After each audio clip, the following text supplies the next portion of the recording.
आज हमारा जो उन्वान है, टॉपिक है, वो है रिट्स के मुतालिक, हाई कोर्ट में रिट्स के मुतालिक। हम डेली बेसिस पे सुनते हैं रिट्स का वर्ड। कई दफ़ा वकला क्लाइंट्स को कहते हैं कि हम आपका केस जो है वो रिट फाइल करते हैं हाई कोर्ट में, और कई दफ़ा क्लाइंट्स भी हमें कह रहे होते हैं कि आप हाई कोर्ट में रिट्स को नहीं फाइल करते। जैसे कि रिसेंटली मैं एग्जीक्यूशन फैमिली एग्जीक्यूशन थी, तो उसमें नोटिस की तामील नहीं हो रही थी, तो मुझे क्लाइंट ने कहा कि आप हाई कोर्ट रिट में क्यों नहीं जाते। तो हमारे साथ शाकिर साहब मौजूद हैं। हम सर से पूछते हैं कि ये रिट्स क्या है बेसिकली, और दूसरे ये कि रिट्स में कब जाया जाता है। जी आप सब, आज तो हम बात करेंगे ये जो आपका सवाल है इसी रिलेटेड ही हाई कोर्ट की रिट्स के मतलब। ठीक है जी, हाई कोर्ट में रिट क्या है। आप सब बुनियादी तौर पे रिट जो है आर्टिकल 199 कॉन्स्टिट्यूशन ऑफ पाकिस्तान का है, उसमें हमें रिट्स के मतलब बड़ी डिटेल के साथ बताया जाएगा। अब रिट क्या है, 199 के तहत जो भी आर्डर हाई कोर्ट इशू करेगी उसको हम रिट कहते हैं। रिट एक एक्स्ट्रा ऑर्डिनरी रिलीफ है, एक एडमिनिस्ट्रेटिव रिलीफ है। रिट जो है आप सब ये बुनियादी तौर पे हाई कोर्ट की ओरिजिनल जुरिस्डिक्शन, जो बुनियादी जुरिस्डिक्शन होती है, उसके तहत रह के फ़ाइल की जाती है। ठीक है जी। तो रिट में कब जाया जाता है, इसको अंडरस्टैंड करने के लिए जब तक हम एफिकेशियस रेमेडी, अल्टरनेट रेमेडी को अंडरस्टैंड नहीं कर लेते, तब तक हमें रिट की समझ नहीं आती। थोड़ी सी आपसे सर इजाज़त लूँगा, मैं नाज़रीन अगर जानना चाहेंगे, आपने 2-3 वर्ड्स आपने लॉ के बोले, ओरिजिनल जुरिस्डिक्शन और efficacious remedy, alternate remedy. Sir इसको थोड़ी सी अगर आप एलेबोरेट कर सकें ताकि एक लेमैन समझ सके कि ये क्या होती हैं चीज़ें। हाफ साहब, जो ओरिजिनल जुरिस्डिक्शन है हाई कोर्ट की, जो मैंने अभी आप सर्च किया है, वो ये है कि रिट का जो मामला है, रिट दायर करने का मामला है, 199 के तहत जाने का मामला है, ये बुनियादी तौर पे हाई कोर्ट ही इसको सुन सकती है। ये है कि ये हाई कोर्ट की अपनी प्राइमरी जुरिस्डिक्शन है, बुनियादी जुरिस्डिक्शन है। रिट के मामले में हम हाई कोर्ट के अलावा किसी 199 के तहत किसी और फोरम पे नहीं जा सकते। ठीक है। अब एफिकेशियस रेमेडी, अल्टरनेट रेमेडीज़, ये रिट में जाने के लिए इनका समझना बहुत ज़रूरी है। इसके साथ मैं एक और वर्ड फिर इस्तेमाल करूँगा, जुरिस्डिक्शन। जब तक हम वर्ड जुरिस्डिक्शन, दायरा इख्तियार को अंडरस्टैंड नहीं करते, तो हम जो एडिक्वेट रेमेडी है, एफिकेशियस रेमेडी है, इसको अंडरस्टैंड नहीं कर सकते। आप सब जितने भी कवानीन हैं, उन तमाम कवानीन में जुरिस्डिक्शन को डिफ़ाइन कर दिया हुआ है, दायरा इख्तियार को डिफ़ाइन कर दिया हुआ है। सिविल कोर्ट में हम जाते हैं, सिविल कोर्ट में मैट्रिमोनियल अफेयर्स हैं, गार्डियन के मामलात हैं, रेंट के मामलात हैं, कॉन्ट्रेक्चुअल डिस्प्यूट्स हैं। इन सब के ऊपर जो एक जुरिस्डिक्शन डिफ़ाइन की हुई है कि हम जुरिस्डिक्शन को देखते हुए कौन सा प्लेटफार्म जो है हम अवेल कर सकते हैं। ठीक है जी। तो जब हम जुरिस्डिक्शन का प्लेटफार्म अवेल करते हैं, तो इसका मतलब ये है कि हमने वो एडिक्वेट रेमेडी जो है, अपनी एफिकेशियस रेमेडी है, वो अवेल कर ली। ठीक है। तो रिट में जाने से पहले जब तक हम नीचे से जुरिस्डिक्शन को अंडरस्टैंड नहीं करते, जो एडिक्वेट रेमेडी है वो अंडरस्टैंड नहीं करते, तब तक हमें रिट की समझ नहीं आती, रिट की मेंटेनेबिलिटी की समझ नहीं आती। तो रिट की जो मेंटेनेबिलिटी है वो तब ही ओपन होती है जब नीचे से तमाम एडिक्वेट रेमेडीज़ जो होती हैं, अल्टरनेट रेमेडीज़ जो होती हैं, जो एक ड्यू प्रोसेस के तहत नीचे बताई होती हैं, जब हम उनको अवेल नहीं करते, तो तब तक रिट जो है वो मेंटेनेबल नहीं होती। तो 199 के तहत रिट में जाने के लिए हमें बुनियादी तौर पे 199 का जो आर्टिकल है वो यही बताता है कि रिट तब ही ओपन होगी, मेंटेनेबल होगी, जब आपने नीचे से जितनी किसी मैटर के ऊपर, सब्जेक्ट मैटर के ऊपर, प्रेयर के ऊपर आपने नीचे से जो तमाम रेमेडीज़ अवेल कर ली होंगी। अच्छा, दूसरा सवाल आपका ये था कि दूसरा मेरा आपसे जो अहम सवाल है, जो हमारे वकील हजरात के लिए, खुद यंग लॉयर्स के लिए इंपॉर्टेंट होगा, वो ये कि जब हाई कोर्ट में हम देखते हैं कि फर्स्ट रीडिंग पे डिसमिस हो रही होती है रिट, और डिसमिसल रेट भी बहुत हाई कोर्ट के जजेस की। क्या ये कोई सख्त मिजाज ही है हाई कोर्ट के जजेस की, या कोई और इतनी रीज़न है कि जिस वजह से इतना डिसमिसल रेट हाई और फर्स्ट हेडिंग पे डिसमिस हो जाना रेट्स का?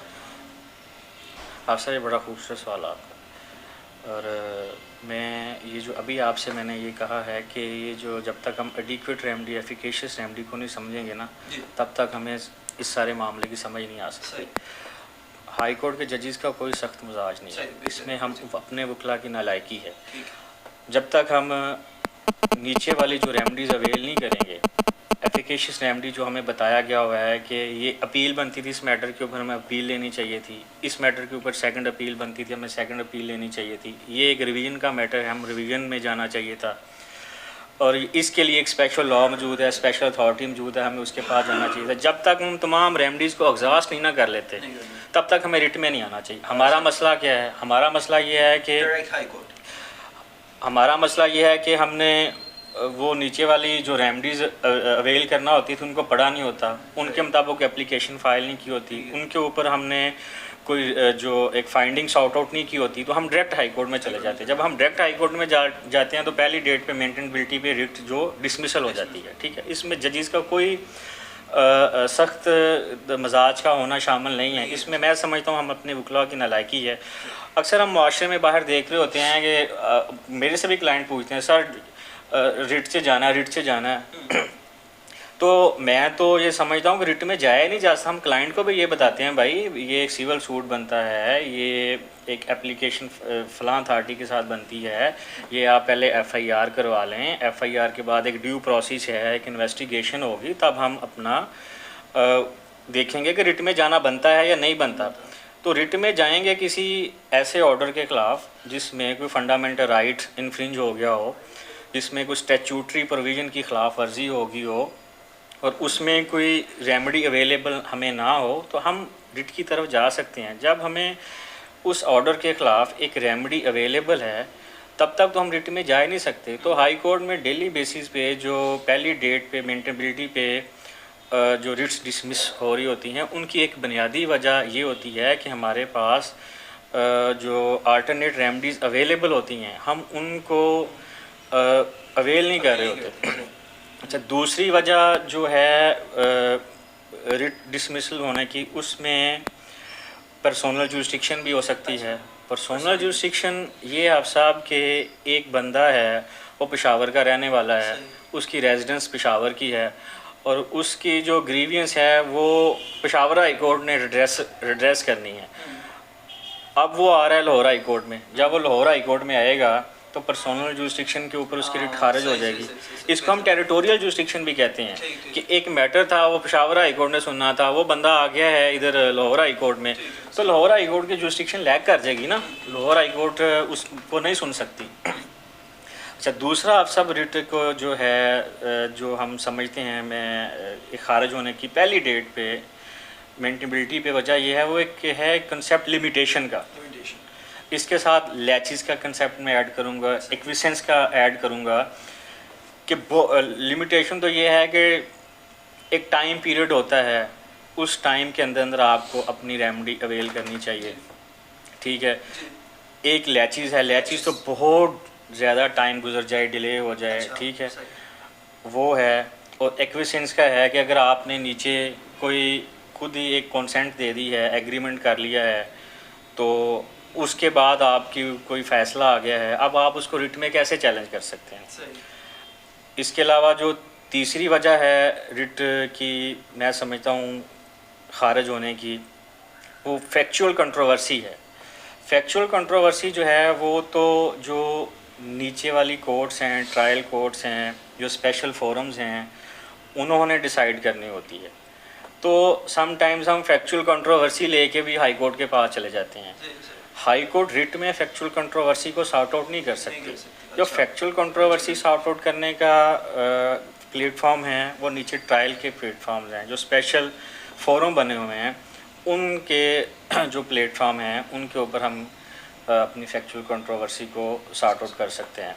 अच्छा, आप सब रिट की एक और वजह जो मैं समझता हूँ कि grievance of the parties, sometimes हम लोकस स्टैंडाई जिसे कहते हैं, लोकस स्टैंडाई जिसे कहते हैं, हम जाते हैं हाई कोर्ट में तो जैसा पूछते हैं भाई आपकी ग्रीवियंस क्या है, आपका लोकस स्टैंडाई क्या है, हम जवाब नहीं दे पाते, हमारी कोई ग्रीवियंस ही नहीं बन रही होती, लोकस स्टैंडाई नहीं बन रहा होता, तो वो उसके ऊपर रिट खारिज हो जाती है। इसी बात को एक्नॉलेज करते थे। एक दफ़ा मैं हियरिंग हाई कोर्ट में ऑनरेबल जज की बात सुन रहा था, तो एक हमारे कोई भाई थे वकील, तो उनके लेके आए हुए थे गार्डियन पिटीशन हाई कोर्ट में एज अ रिट।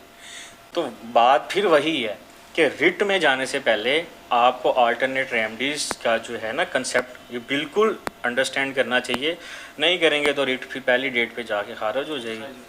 अच्छा, रिट जैसे ये मैं एक और समटाइम्स रिट इसलिए भी खारिज हो जाती हैं कि जैसे रेस जुडिकाटा का एक कंसेप्ट है रेपिटेशन ऑफ पटिशन्स के ऊपर, कि कोर्ट ने पहले एक क्वेश्चन जो है उसके ऊपर फैसला अनाउंस कर दिया होता है, तो जब हम सेम इशू पे दोबारा जाते हैं तो रिपीटेशन हो जाती है, तो उसके ऊपर भी फिर वो जो है ना आपकी रिट जो है ना खारिज हो जाती है।